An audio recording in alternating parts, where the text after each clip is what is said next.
So I want to get your take on this. Blue Jays made a move in the last week, signing veteran, um, future Hall of Fame pitcher Max Scherzer to a 1-year, $15.5 million contract.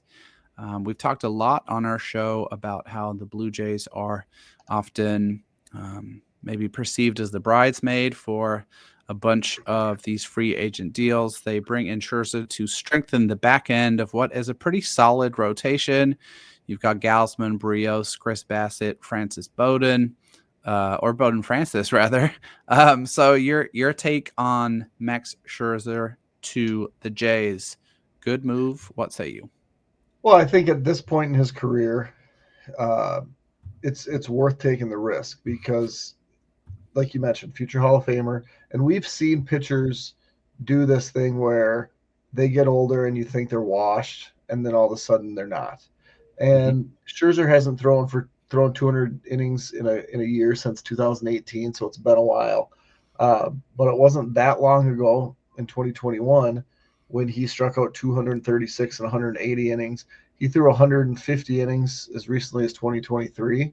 And so there's always a chance that Max Scherzer can go back to being at least that maybe not 100% a former Max Scherzer, but at least be a guy that is like, man, he's on a roll right now. Mm-hmm. And for $15 million, that's the going rate for a starting pitcher. Yep. So it's not even that they're committing a ton into the future. If the Twins would have given 15 million for Max Scherzer, I would have been like, let's go, Max Yep. Scherzer. So I do like it. I do like that move for Toronto. It's a 1-year deal, and as I've always said, there's not a bad 1-year deal, because at any time in this deal, if it's not working, you can cut ties. Mm-hmm. And the ceiling on this, despite the fact that he's 40, it's a different sort of ceiling, right? But the ceiling on this could be very good, and you're not going to count on him to be the number one guy, but I'm a Max Scherzer fan. I think he's fun to watch. I think he's a creepy looking dude. He looks like two guys, right? The left side of his face looks like one guy. The right side of his Yep. face looks like another guy. Uh, but he's been really good in his career, and maybe it's because like these guys are my age Mm-hmm. that I hold on to the Verlanders and the Scherzers Yeah. of the world. But I love it for the Blue Jays. And I don't know how you feel about this, but it's easy to hate the Yankees. It's easy to hate the Red Sox, and the Blue Jays. They're just like that team in the East that they're not. And the Orioles and the Rays. I guess they're the same. But I love it for Toronto. I hope he's great, and we'll see what happens.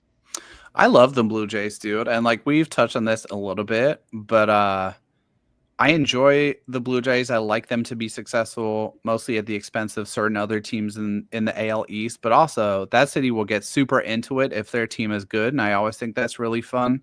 And something I want to touch on here that you alluded to, right, with the "there's no such thing as a bad 1-year deal" comment, which is something that we always discuss, and I feel like that is maybe particularly relevant to a team like Toronto because if they are struggling midway through the season, which seems like there's a decent chance of that happening given just the strength of the other teams in their division, Scherzer has still, I think, enough, obviously name recognition, but like enough in the tank that he's a kind of guy that a contending team will trade for, right, to bolster their rotation for the stretch run. Someone you could see maybe coming in relief in the playoffs, and a team maybe deploying him in a creative way.